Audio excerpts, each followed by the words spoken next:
اس کا پانی جاتا ہے بہاڑی ڈسپوزل پہ اور وہ وہاں سے آگے مین لائن رکی ہوئی اور یہ اب یہ جا رہا ہے یہ اپنا سمیج آباد ڈسپوزل پہ.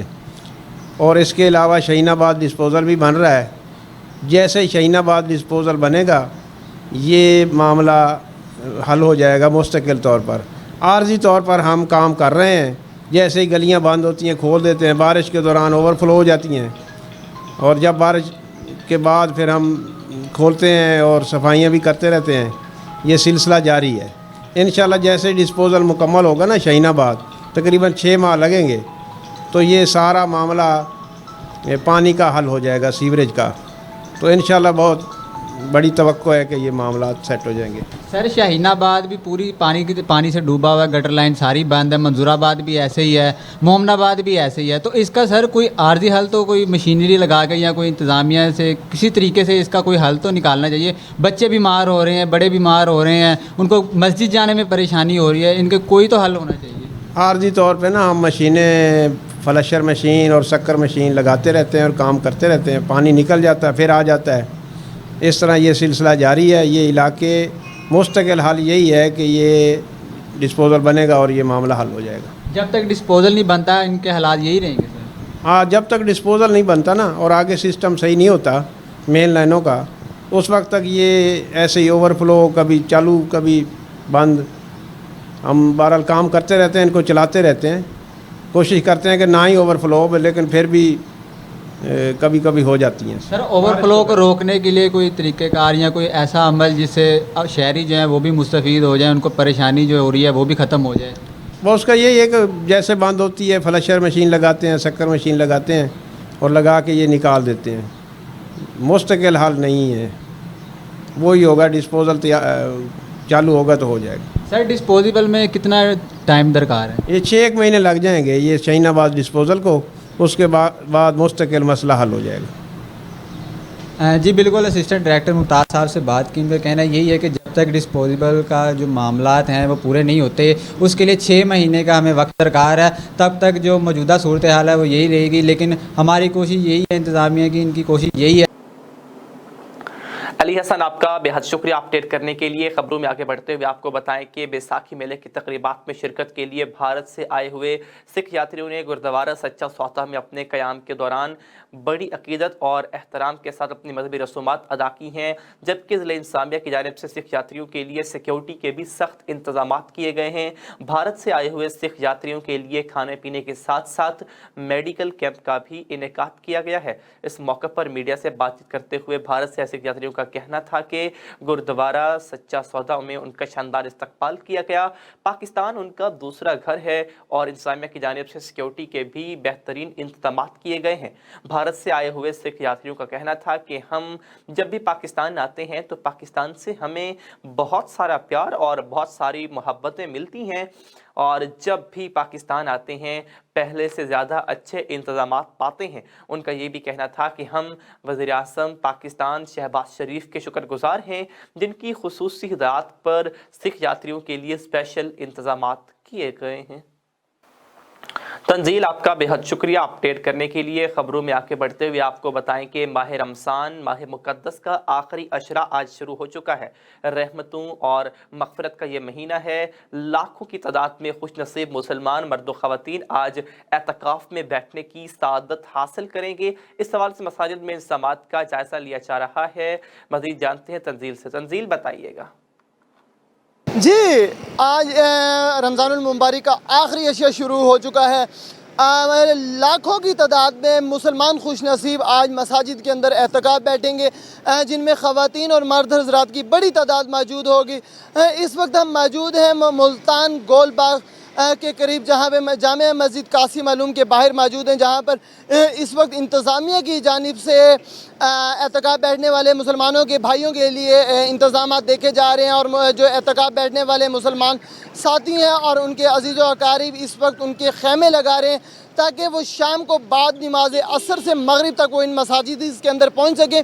افطاری جو ہے وہ مساجد کے اندر وہ کریں گے. اس کے ساتھ ساتھ جو مسلمان اعتکاف بیٹھ رہے ہیں وہ آج شام مغرب سے پہلے مساجد کے اندر پہنچیں گے اور چاند نظر آنے تک